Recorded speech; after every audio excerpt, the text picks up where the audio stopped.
Formula ఈ race కేసులో ACB విచారణ కంటిన్యూ అవుతోంది. ఇప్పటికే కేటీఆర్, అరవింద్ కుమార్, బిఎల్ఎన్ రెడ్డిని ప్రశ్నించిన ఏసీబీ శనివారం ఏస్ నెక్స్ట్ జెన్ ప్రతినిధుల్ని విచారించనుంది. ఇప్పటిదాకా రికార్డ్ చేసిన స్టేట్మెంట్ల ఆధారంగా ప్రశ్నించే అవకాశం ఉంది.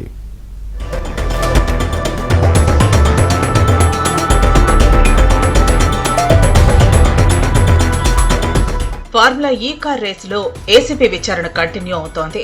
రేస్ ప్రమోటర్ గా వ్యవహరించిన ఏస్ నెక్స్ట్ జెన్ సంస్థకు ఏసీబీ నోటీసులు జారీ చేసింది. శనివారం విచారణకు హాజరు కావాలని ఏస్ నెక్స్ట్ జెన్ ప్రతినిధులకు నోటీసులు ఇచ్చింది. ఇప్పటికే KTR, senior IAS Arvind Kumar, HMDA అప్పటి చీఫ్ ఇంజనీర్ బిఎల్ఎన్ రెడ్డిని ఏసీబీ విచారించింది. పురపాలక శాఖ ముఖ్య కార్యదర్శి, ఫిర్యాదుదారు దానకిషోర్ వాంగ్మూలాన్ని నమోదు చేసింది. ఆ అంశాల ఆధారంగా విచారణ ప్రారంభించింది.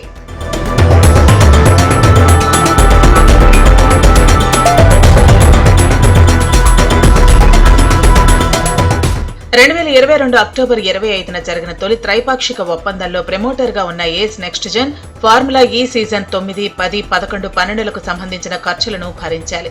హైదరాబాద్ లో 2023 ఫిబ్రవరిలో జరిగిన సీజన్ 9 వ్యయాన్ని భరించాలి.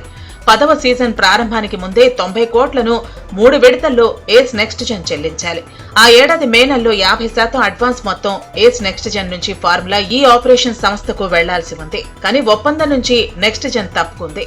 దీంతో పురపాలక శాఖ, ఎఫ్ఈఓ మధ్య 2023లో మరో ఒప్పందం జరగక తొలి విడతగా సుమారు 45 కోట్ల రూపాయలను 2 విడతలుగా విదేశీ కంపెనీకి హెచ్ఎండిఏ నుంచి చెల్లించారు.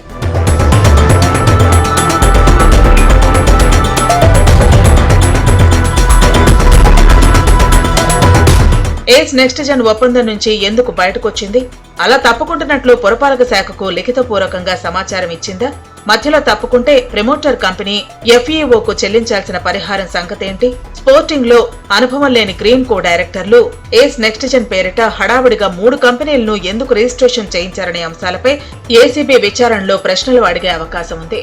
గ్రీన్ కో డైరెక్టర్లైన చలమలశెట్టి అనిల్, హరీష్ కొల్లి ఏసీబీ విచారణకు హాజరవుతున్నారు. మాజీ మంత్రి కేటీఆర్ కు చలమలశెట్టి అనిల్ కు స్నేహ సంబంధాలు ఉన్నాయని కాంగ్రెస్ ఆరోపిస్తోంది.